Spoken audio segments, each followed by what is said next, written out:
Let's just jump right in. If you are struggling to walk away from someone who constantly hurts you, this explainer is going to unpack exactly why leaving feels literally impossible. We're going to dig into the real neuroscience and psychology behind the deep pain and confusing emotional whiplash you are sitting with right now. I want to start with a harsh, but honestly incredibly liberating truth from The Mama Mayhem. It goes like this: you didn't lose them, you lost the illusion. They didn't suddenly become toxic out of nowhere, and you didn't fundamentally change either. What actually happened? Your self-respect finally woke up. You just stopped making excuses for their behavior, and you stopped minimizing yourself just to avoid a fight. But, logically knowing that doesn't instantly make it easy to walk away, does it? Which brings us to the massive question survivors constantly wrestle with. Why can't I leave someone who hurts me? Well, today we are going to completely dismantle that cognitive dissonance. We're breaking down the exact trap that keeps you feeling stuck, blaming yourself, and unable to move forward. Part 1. Naming the illusion. To really understand this, we need to look at a concept defined by psychologist Dorothy Tenev called limerence. Now, limerence is this incredibly intense, all-consuming cognitive state that is so easily mistaken for love, but it's actually not love. Limerence is heavily dictated by uncertainty, intrusive thoughts, and a desperate, almost painful longing for the other person to just reciprocate your feelings. And look, if you're feeling foolish for falling into this obsessive state, please don't. You are definitely not alone here. Informal estimates actually suggest that up to 60% of us have experienced this consuming limerent state at some point in our lives. It is a hugely common human experience, but again, it is not genuine love. So what's the actual difference? It really boils down to this. Real love is grounded, it's built on choice, trust, and intentionality. You see the person for who they truly are. Limerence, on the flip side, is an involuntary, anxiety-inducing obsession. It's when you put the other person on a massive pedestal, willfully ignoring glaring red flags, simply because your entire mood depends on their validation. Actually, a great way to tell the difference is to just listen to your body. Genuine love brings emotional stability, warmth, and excitement. Those classic light butterflies. But limerence? That triggers your survival instincts. It gives you anxious, tight physical knots in your stomach, a racing heart, maybe even pressure in your chest. Your body is quite literally signaling danger, not romance. Building on that idea, the experts at PsychAlive point out that people who are terrified of being alone often form what they call a fantasy bond. It's essentially an imaginary connection. You substitute the mere symbols of a relationship, like, say, a routine Saturday night dinner, for actual emotional substance. It acts as a defense mechanism to avoid genuine vulnerability. So you keep emotional distance, but maintain the comforting illusion of closeness. Part 2. The chemistry of chaos. This naturally brings us to trauma bonding.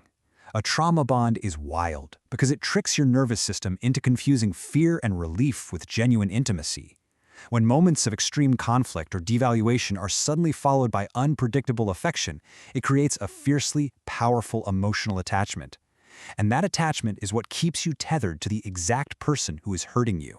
Now, it is absolutely crucial to separate trauma bonding from codependency because people mix these up all the time. They are totally different mechanisms. A trauma bond is fueled by the external push and pull, the sheer chaos of the abuse cycle.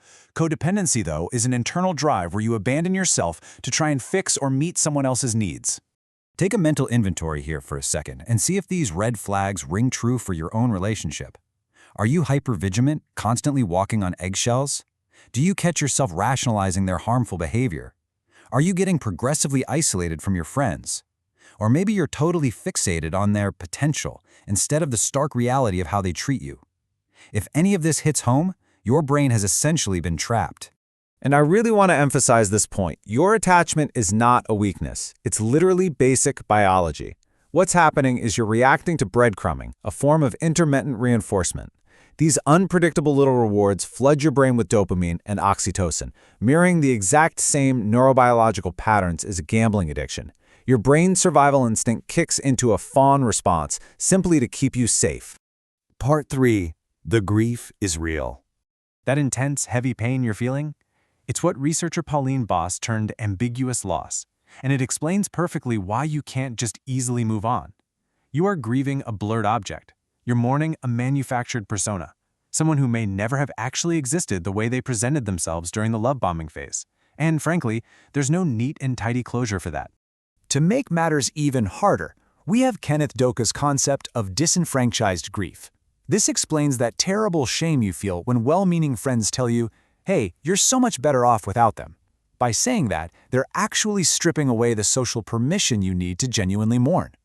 Your grief ends up feeling completely invisible to the outside world, which only amplifies your isolation.